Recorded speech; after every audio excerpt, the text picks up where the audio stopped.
ಘೋಷಣೆಯನ್ನು ಕೂಗಿದ್ದಾರೆ.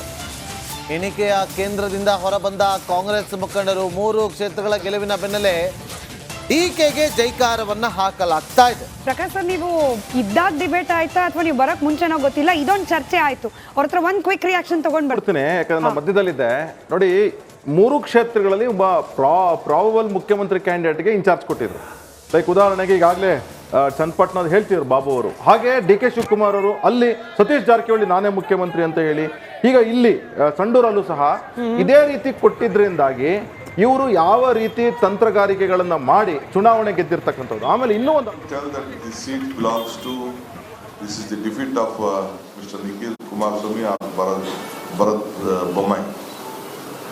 It is a seat vacated by their fathers, who are the chief ministers, who are the parliament members and the central ministers.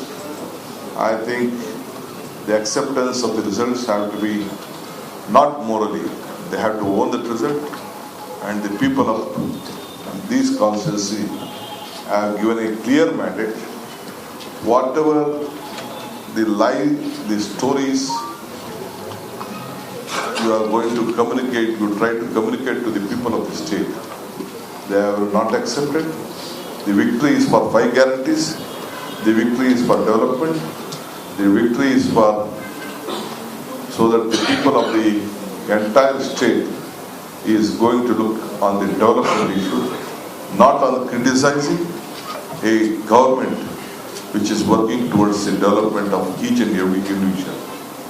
56,000 crores has been allotted for these 5 guarantees, and in every constituency about 200 to 250 crores of rupees is going every year for the benefit of the individual.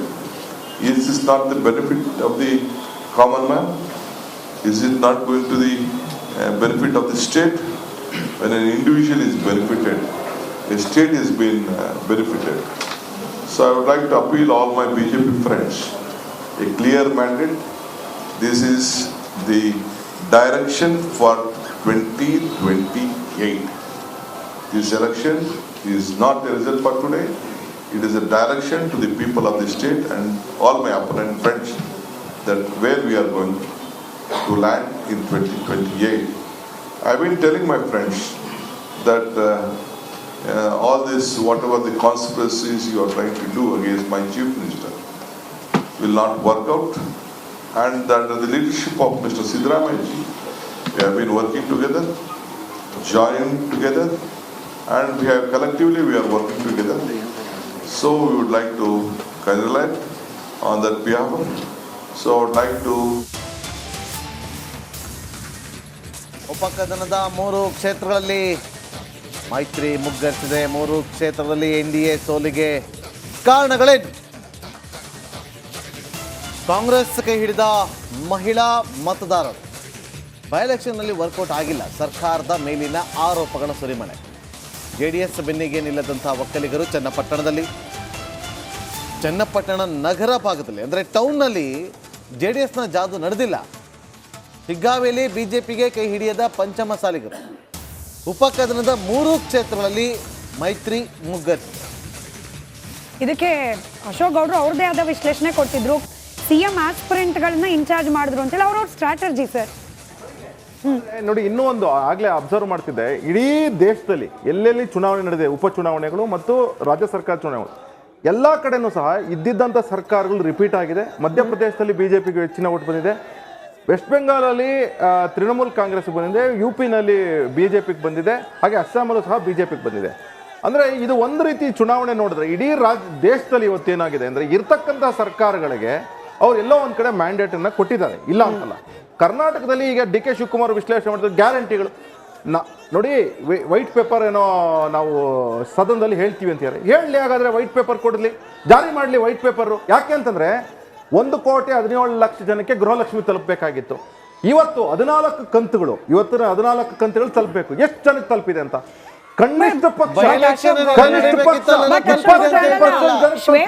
ಹೊರಡಿಸ್ತಾರೋ ಇಲ್ಲೋ ಮತದಾರರಂತೂ ತೀರ್ಪು ಕೊಟ್ಬಿಟ್ಟಿದ್ದಾರೆ. ನಾನು ಹೇಳಿಕೊಟ್ಟಿರ್ತಕ್ಕಂಥ ಗ್ಯಾರಂಟಿಗಳ mandate ಅಲ್ಲ, ಇದು ಮುಖ್ಯಮಂತ್ರಿ ಆಸ್ಪೈರೆಂಟ್ಗಳು ಖರ್ಚು ಮಾಡಿರ್ತಕ್ಕಂಥದಕ್ಕೆ ಅದು ಆಗಿರ್ತಕ್ಕಂಥ ಅಶೋಕ್ ಅವ್ರೆ, ಮತದಾನ. ನೀವು ಇನ್ನೂ ಪರಮಾರ್ಥ ಅದರಿಂದಾಗಿ ಹೇಳಿದ್ದೀರಾ. ಇದು Already ಗ್ಯಾರಂಟಿಗಳ ಕಾಂಗ್ರೆಸ್ನವರು ಮತದಾನ ಅಲ್ಲ. 2028 ದಿಕ್ಸೂಚಿ ಅಂತ ಹೇಳ್ಬಿಟ್ರು. ಡಿ ಕೆ ಶಿವಕುಮಾರ್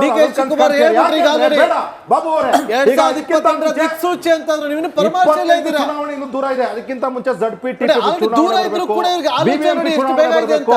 ಬಿಬಿಎಂಪಿ ಚುನಾವಣೆ ಬರಬೇಕು. ಅದಕ್ಕಿಂತ ಮಧ್ಯದಲ್ಲಿ ಬಿಬಿಎಂಪಿ ಚುನಾವಣೆ ಮಾಡ್ತೀರಾ? ಗೊತ್ತಿಲ್ಲ. ಬಿಬಿಎಂಪಿ ಚುನಾವಣೆ ಆಗುತ್ತಾ? ಅಭಿವೃದ್ಧಿಗೆ ಒಲವು ಎಷ್ಟು ಉಪಚುನಾವಣೆಗಳು ಬರ್ತದೋ ಗೊತ್ತಿಲ್ಲ. ಯಾಕೆ ಅಂತಂದ್ರೆ ಈ ಎಲ್ಲಾ ಚುನಾವಣೆಗಳ ಮಧ್ಯದಲ್ಲಿ ಇಟ್ಕೊಂಡು ಡಿ ಕೆ ಶಿವಕುಮಾರ್ ಅವರು ZPTP ಚುನಾವಣೆ ಮಾಡಿಸ್ಲಿ. ಆವತ್ತು ಗೊತ್ತಾಗ್ತದೆ ಕಾಂಗ್ರೆಸ್ನ ಗ್ಯಾರಂಟಿಗಳು ವರ್ಕ್ ಆಗಿದೆಯಲ್ಲ. ಈ ಕ್ಲಿಪ್ಪಿಂಗ್ ಅನ್ನು ಕಟ್ ಮಾಡಿ ಇಟ್ಕೊಂಡಿರೋಣಪ್ಪ. ಅವತ್ತು ಅಶೋಕ್ ಅವ್ರದ್ದು ಇದೇ ಬೈಟ್ ನಾವು ಪ್ಲೇ ಮಾಡ್ತೀವಿ. ನಾನು ಪ್ರಕಾಶ್ ಕಾಂಗ್ರೆಸ್ನ ಅಧಿಕೃತ ಟ್ವಿಟರ್ ಹ್ಯಾಂಡಲ್ ಮಾಡಿರುವ ಟ್ವೀಟ್ ಅನ್ನು ಗಮನಿಸ್ತಾ ಇದೀವಿ. ಅಭಿವೃದ್ಧಿಗೆ ಒಲವು, ಗ್ಯಾರಂಟಿ ಗೆಲುವು. ಅಭಿವೃದ್ಧಿ ಬಗ್ಗೆನೂ ಪ್ರಶ್ನೆ ಇತ್ತು, ಗ್ಯಾರಂಟಿ ಬಗ್ಗೆನೂ ಪ್ರಶ್ನೆ ಇತ್ತು. ವಿರೋಧ ಪಕ್ಷದ್ದು ಮಾಧ್ಯಮಗಳಲ್ಲೂ ಕೂಡ ಚರ್ಚೆ ಆಗ್ತಾ ಇತ್ತು ಗ್ಯಾರಂಟಿ ಇಂಪ್ಲಿಮೆಂಟೇಷನ್ ಬಗ್ಗೆ, ಅದರಿಂದಾಗಿ ಅಭಿವೃದ್ಧಿ ಆಗ್ತಿಲ್ಲ ಅಂತ ಹೇಳಿ. ಬಟ್ ಈ 3 ಕ್ಷೇತ್ರಗಳಲ್ಲಿ ಮತದಾರರು ಅದಕ್ಕೆ ವ್ಯತಿರಿಕ್ತವಾದ ಫಲಿತಾಂಶ ಕೊಟ್ಟಿದ್ದಾರೆ. ನೋಡಿ, ನಮ್ಮ ಅಶೋಕ್ ಅವರು ನಮ್ಮ ಸ್ನೇಹಿತರು ಹೇಳ್ತಾ ಇದ್ರು ಗ್ಯಾರಂಟಿಗಳ ಅನುಷ್ಠಾನ ಆಗೋದರಲ್ಲಿ ನಾವು ಸರಿಯಾಗಿ ಮಾಡಿಲ್ಲ ಅಂತ ಹೇಳ್ತಾ ಇದ್ರು. ನಾನಿವತ್ತು ತಮಗೆ ಹೇಳ್ತಾ ಇದ್ದೀನಿ, 52,000 ಕೋಟಿ ಬಜೆಟಲ್ಲಿ ಮೀಸಲಿಟ್ಟು ಪ್ರತಿಯೊಂದು ತಿಂಗಳು ನಮ್ಮ ಅಧ್ಯಕ್ಷರು ಈಗಾಗಲೇ ಹೇಳ್ದಂಗೆ ಒಂದೊಂದು ಮತಕ್ಷೇತ್ರಕ್ಕೆ 250 ಕೋಟಿ ಸಾಮಾನ್ಯ ಜನರ ಅಕೌಂಟಿಗೆ ಹೋಗ್ತಾ ಇದೆ, ನೇರವಾಗಿ ಹೋಗ್ತಾ ಇದೆ. ಇದು ನಾವು ನುಡಿದಂತೆ ನಡೆದಿದ್ವಿ. ಅವ್ರೇನಾದರೂ ಹೇಳಿ, ಅವ್ರೇನಾದರೂ ಟೀಕೆಗಳಿದ್ದರೆ ಅದ್ರ ಬಗ್ಗೆ ಪ್ರಸ್ತಾಪ ಮಾಡಲಿ, ನಾವು ಅದಕ್ಕೆ ಉತ್ತರ ಕೊಡೋಣ. ನನ್ನ ಹೇಳಿಕೆ ಇಷ್ಟೇ, ನಾವು ನುಡಿದಂತೆ ನಡೆದಿದ್ದೀವಿ. ಎಲ್ಲ ಗ್ಯಾರಂಟಿಗಳ ಅನುಷ್ಠಾನ ತಂದಿದ್ದೀವಿ, ಹಣ ಬಿಡುಗಡೆ ಮಾಡಿದ್ದೀವಿ, ಜನ ನಮಗೆ ಆಶೀರ್ವಾದ ಮಾಡಿದ್ದಾರೆ. ಇದು ಒಂದು. ಆಮೇಲೆ ನಮ್ಮ ಅಧ್ಯಕ್ಷರು ಈಗಾಗಲೇ ತಮಗೆ ಹೇಳಿದ್ದಾರೆ, ನಮ್ಮ ಅಭಿವೃದ್ಧಿಯ ಕೆಲಸ ನಾವು ಏನು ಇವತ್ತಿನವರೆಗೂ ಕೆಲಸ ಮಾಡ್ತಾಯಿದ್ವಿ. ಸಾಕಷ್ಟು ಜನ ನಮ್ಮ ಮೇಲೆ ಟೀಕೆ ಮಾಡ್ತಾರೆ. 52,000 ಕೋಟಿ ನಾವು ಗ್ಯಾರಂಟಿಗಳಿಗೆ ಮೀಸಲಿಟ್ಟಿದ್ವಿ, ಅಭಿವೃದ್ಧಿ ಕೆಲಸ ಆಗಿಲ್ಲ ಅಂತ. ಪ್ರತಿ ಕ್ಷೇತ್ರದಲ್ಲಿ ಏನು ಅಭಿವೃದ್ಧಿಗೆ ದುಡ್ಡು ಬಿಡುಗಡೆ ಆಗಬೇಕು ಅದು ಆಗ್ತಾನೇ ಇದೆ, ಕೆಲಸಗಳು ಆಗ್ತಾನೇ ಇವೆ. ಮತ್ತು ಜನ ಯಾರೇ ಈ ಥರ ಅಭಿವೃದ್ಧಿ ಮಾಡಲಿಲ್ಲ, ನುಡಿದಂತೆ ನಡೆದಿಲ್ಲ ಅಂದರೆ ಕೊಡೋದಿಲ್ಲ. ಇವರು ಇನ್ನೊಂದು ಮಾತು ಹೇಳಿದರು, ಯಾವ್ಯಾವ ಸರ್ಕಾರ ಇದೆ ಅವರವ್ರಿಗೆ ಜನ ಆಶೀರ್ವಾದ ಮಾಡ್ತಾ ಇದ್ದಾರೆ ಅಂತ ಹೇಳಿದರು. ಇರ್ಬೋದು, ನಾನು ಅದಕ್ಕೆ ಜಾಸ್ತಿ ಟೀಕೆ ಮಾಡೋಕ್ಕೆ ಹೋಗಲ್ಲ. ಆದರೆ ಇವತ್ತಿನ ಪರಿಸ್ಥಿತಿಯಲ್ಲಿ 3 ಚುನಾವಣೆ, 2 ಮುಖ್ಯಮಂತ್ರಿಗಳ ಮಕ್ಕಳು, ಅದರ ಮೊಮ್ಮಕ್ಕಳಾಗಲಿ ಮಕ್ಕಳೇ, ಅವರು ಇದರಲ್ಲಿ ಹಿನ್ನಡೆ ಆಗಿದೆ. BJPಯಲ್ಲಿ ಒಡೆದ ಮನೆ ಆಗಿದೆ. ಅವರು ಒಗ್ಗಟ್ಟಿನ ಪ್ರದರ್ಶನ ಮಾಡಲಿಲ್ಲ. ನಾವು ಒಗ್ಗಟ್ಟಿನ ಪ್ರದರ್ಶನ ಮಾಡಿದ್ವಿ. ನಾವು ಎಲ್ಲರನ್ನೂ ಜೊತೆಗೆ ತೊಗೊಂಡೋದ್ವಿ, ಎಲ್ಲ ಸಮಾಜಗಳನ್ನು ಒಳಗಡೆ ತೊಗೊಂಡು ಹೋದ್ವಿ. ನಾವು ದ್ವೇಷದ ರಾಜಕಾರಣ ಮಾಡಲಿಲ್ಲ, ನಾವು ಹಿಂದೂ ಮುಸ್ಲಿಂ ಅಂತ ದ್ವೇಷದ ರಾಜಕಾರಣ ಮಾಡಲಿಲ್ಲ. ಎಷ್ಟೇ ಟೀಕೆಗಳು ನಮ್ಮ ಮೇಲೆ ಮಾಡಿದ್ರು, ನಾವು ಮುಸ್ಲಿಮರ ಪರವಾಗಿದ್ದೀವಿ ಅಂತ ಹೇಳಿದ್ರು, ನಾವು ಎಲ್ಲ ಸಮುದಾಯಗಳಿಗೆ ಗ್ಯಾರಂಟಿ ತಲುಪೋದು, ಎಲ್ಲ ಸಮುದಾಯಗಳಿಗೆ, ಒಂದೇ ಸಮುದಾಯಗಳಿಗೆ ಅಲ್ಲ. ಅದು ಯಾವುದೇ ಒಂದು ಹೇಳಿಕೆ ಕೊಟ್ಟು ಅದರ ಮೇಲೆ ಇದು ಏನಾಗಿದೆ ಅಂದರೆ BJPಯವರು ಅವರ ಸ್ಟ್ರಾಟಜಿನೇ ಅದು. ಚುನಾವಣೆ ಬಂತ ಯಾವುದೋ ಒಂದು ಹಿಂದೂ ಮುಸ್ಲಿಮರ ಒಂದು ಘರ್ಷಣೆ ಮಾಡಿಸೋದು, ಯಾವುದೋ ಈ ಥರ ಒಂದು ಟಾಪಿಕ್ನ ತೊಗೊಳ್ಳೋದು, ಇದು ಪದೇ ಪದೇ ನೋಡ್ತಾ ಇದ್ದೀವಿ ನಾವು ಎಲ್ಲ ಚುನಾವಣೆಯಲ್ಲಿ. ಅದು ಜನರಲ್ ಎಲೆಕ್ಷನ್ ಇರಲಿ, ಉಪಚುನಾವಣೆ ಆಗಲಿ, ಒಂದು ನೆಗೆಟಿವ್ ಕ್ರಿಯೇಟ್ ಮಾಡೋಕ್ಕೆ ಹೋಗ್ತಾರೆ. ಇವಾಗ ಜನ ಬುದ್ಧಿವಂತರಿದ್ದಾರೆ, ಜನರಿಗೆ ಗೊತ್ತಿದೆ. ಈಗ ನಮ್ಮ ಮೇಲೆ ಭ್ರಷ್ಟಾಚಾರದ ಹಗರಣ ಮುಖ್ಯಮಂತ್ರಿಗಳ ಮೇಲೆ ಮಾಡಿದ್ದಾರೆ. ಅದರಲ್ಲಿ ನೋಡಿದ್ರೆ ಮುಖ್ಯಮಂತ್ರಿಗಳ ಪಾತ್ರನೇ ಇಲ್ಲ. BJPಯವರು ಕಾಂಗ್ರೆಸ್ಸಿನ ಮುಖ್ಯಮಂತ್ರಿ ಆದ ಸಿದ್ದರಾಮಯ್ಯ ಸಾಹೇಬರಿಗೆ ಒಂದು ಕಳಂಕ ಬರಬೇಕು, ಒಂದು ಸ್ಟ್ರಾಟಜಿ ಮಾಡಿದ್ದಾರೆ. ಪ್ರಕ್ರಿಯೆ ಮುಂದುವರಿತದೆ. ವಿಶ್ವಾಸ ಇದೆ. ಸಿದ್ದರಾಮಯ್ಯ ಅವ್ರಿಗೂ ಏನೂ ಆಗೋದಿಲ್ಲ, ಮತ್ತೆ ಏನು ಈ ಪ್ರಕರಣದಿಂದ ಬೂಸ್ಟಪ್ ಆಗಿರ್ಬೋದು. ಬಟ್ ನೀವು ಕೂಡ ನಂಬ್ತೀರಿ ಕೇವಲ ಈ ನರೇಟಿವ್ ಫೇಲ್ಯೂರ್ ಆಯ್ತು